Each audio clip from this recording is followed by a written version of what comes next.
عالم اسلام کے ایک بڑے جید اور بڑے قابل متقی اور پرہیزگار عالم دین اشرف الفقہا حضرت مفتی مجیب اشرف رضوی ناگپوری رحمۃ اللہ علیہ انڈیا میں وصال فرما گئے۔ اللہ تعالی حضرت کو اپنے جوار رحمت میں وسیع جگہ عطا فرمائے۔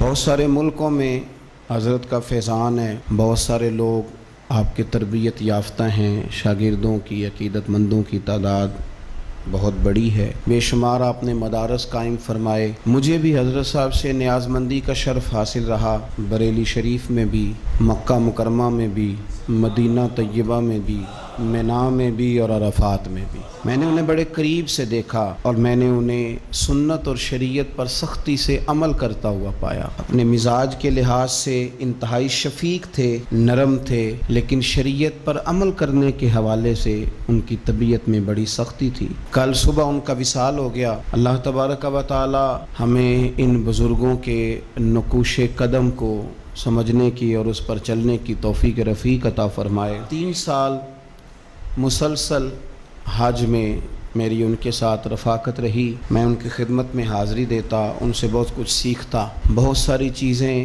جو ذہن میں ہوتی وہ ان کے سامنے رکھتا اور وہ بڑی میرے ساتھ محبت کا اظہار کرتے۔ فون پر بھی بڑا مسلسل رابطہ رہتا۔ کل جب خبر ملی تو دل کو بڑی تکلیف ہوئی۔ ضرورت جتنی بڑھ رہی ہے صبح دوراں کی، اندھیرا اور گہرا ہوتا جاتا ہے، اور پھر ہندوستان میں رہ کر مسلمانوں کی قیادت کرنا، ان کو سنت اور شریعت پر صرف تبلیغ نہ کرنا بلکہ عمل کر کے دکھانا، یہ ان لوگوں کا بہت بڑا کام ہے۔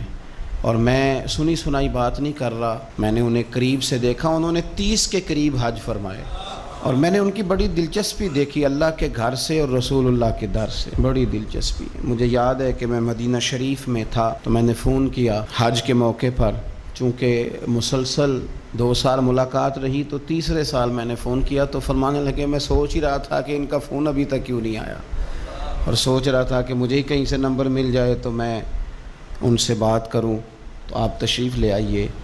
میں اپنے کچھ احباب کے ساتھ مدینہ شریف میں ان کے ہوٹل میں ان سے ملاقات کرنے گیا تو بوڑھے جوان سبھی سو رہے تھے، لیکن وہ بڑھاپے میں، ان کی عمر 80 سال سے زیادہ تھی، تو بڑھاپے میں بھی میں نے دیکھا کہ قرآن مجید کھلا ہوا ہے اور بڑی خوبصورت آواز میں اللہ کی کتاب کی تلاوت فرما رہے ہیں۔ اللہ تبارک و تعالی ہماری یہ گواہیاں ان کے حق میں قبول فرمائے، اور اللہ کریم ان کو اپنی بارگاہ سے بہترین صلہ عطا فرمائے۔